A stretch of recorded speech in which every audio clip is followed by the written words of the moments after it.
আমাদের সর্বভারতীয় সভাপতি জগৎ প্রকাশ নাড্ডা দক্ষিণ 24 পরগনায় যাচ্ছেন, তার উপরে পাথরের বৃষ্টি হয়ে গেল, তার গাড়ির ওপরে পাথর ছোড়া হলো। দিল্লির কয়েকজন সাংবাদিক আহত পর্যন্ত হলেন, তাদের গাড়ি ভাঙা হলো।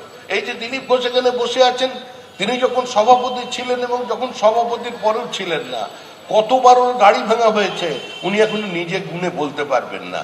যেখানেই যাচ্ছে সেখানে আক্রমণ।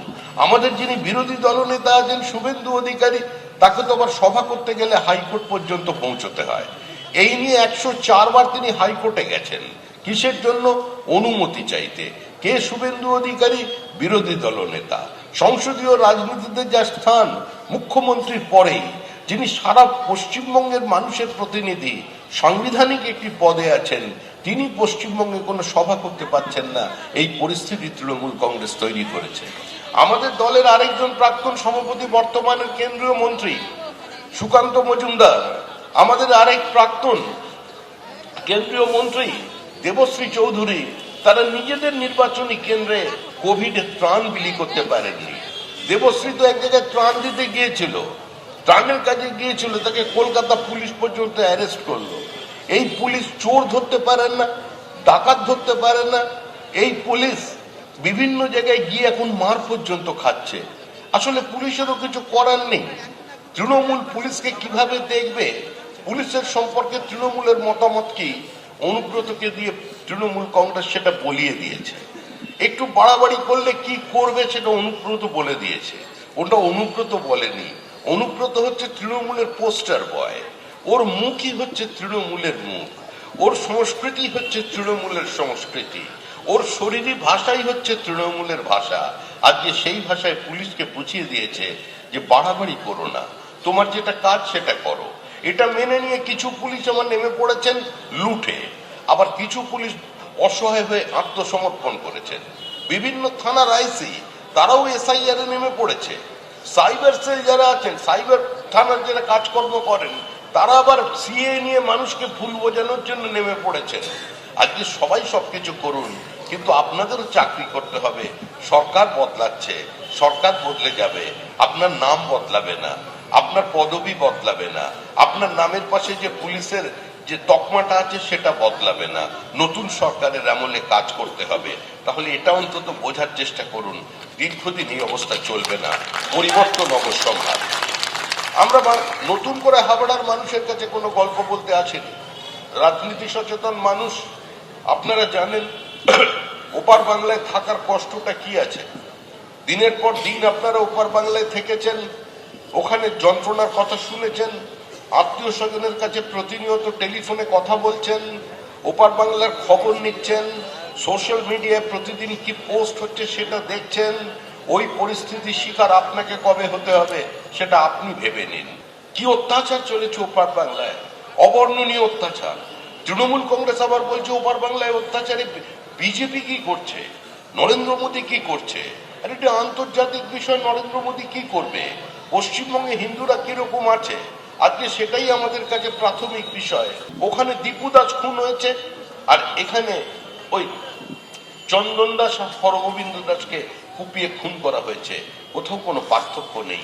ওপার বাংলায় রবীন্দ্রনাথের বাড়ি ভেঙেছে, এপার বাংলায় তৃণমূল কংগ্রেসের ছাত্র নেতা রবীন্দ্রনাথের ছবিতে আগুন লাগিয়ে দিয়েছে। ওপার বাংলায় সত্যজিৎ রায়ের বাড়ি ভাঙা হয়ে গেছে, সুনীল গাঙ্গুলির বাড়ি সেটাও নাকি মাটিতে মিশে গেছে। ওপারে কেউ বাদ দেননি। রবীন্দ্রনাথ ঠাকুরদের বাড়ি তো, ঠাকুর বাড়ি তো শেষ ওপার বাংলায়। কাদের জন্য লড়াই করেছিলেন ইন্দিরা গান্ধী, কাদের জন্য ইন্দিরা গান্ধীর পাশে দাঁড়িয়েছিলেন অটল বিহারী বাজপেয়ী, সমস্ত বিরোধীদের সঙ্গে নিয়ে সমর্থন জানিয়েছিলেন যে এই সংকটের মুহূর্তে আজকে আমাদের মানবতার স্বার্থে এই মানুষগুলোর পাশে দাঁড়ানো দরকার। আজকে 30 লক্ষ মানুষকে খুন হতে হয়েছিল সেদিন 1971 সালে খান সেনাদের হাতে আর পাক বাহিনীর হাতে, রাজাকারদের হাতে। বাংলাদেশ ভুলে গেল সম্পূর্ণ গল্প। তারা ইন্দিরা গান্ধীর লাইব্রেরিতে আগুন লাগিয়ে দিয়েছে। ইন্দিরা গান্ধীর নামাঙ্কিত লাইব্রেরি 70,000 বই পুড়ে ছাই।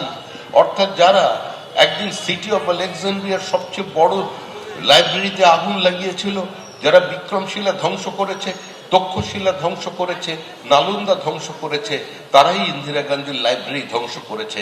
তারাই মুর্শিদাবাদে একটা মানসিকতা, ওই মানসিকতা, ওই ট্র্যাডিশন সমানে চলেছে।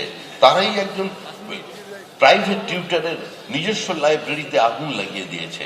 আজকে মূর্তি পূজা বন্ধ করবার দাবি নিয়ে বিভিন্ন জায়গায় মিছিল বেরিয়ে পড়েছে এই পশ্চিমবঙ্গের মাটিতে।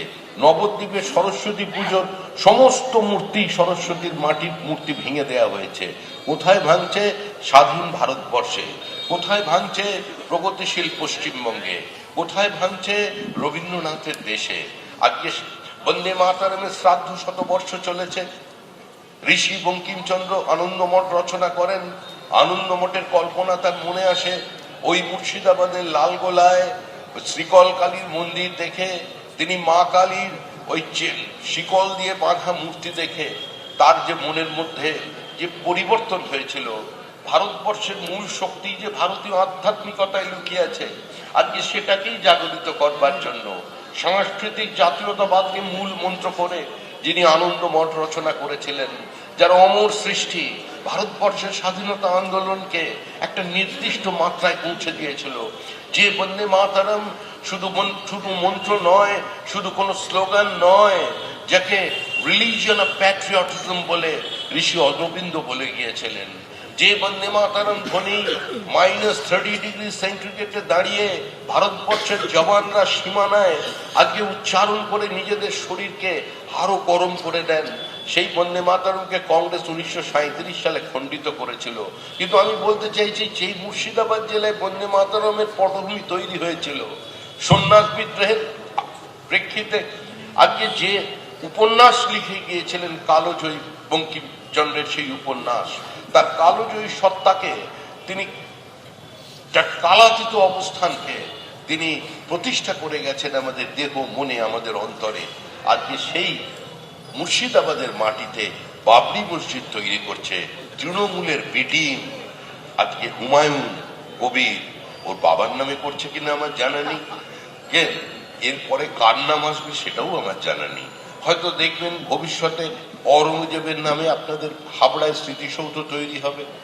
আপনারা এটাও দেখতে পারেন শাহজাহানের নামে হয়তো তার হাতে সুন্দর একটা গোলাপ ধরিয়ে দিয়ে হয়তো অশোকনগরে একটা মূর্তি স্থাপন হতে পারে। এটাও চলবে, কারণ আজকে এই অবস্থা তৈরি করে দিয়েছে তৃণমূল কংগ্রেস।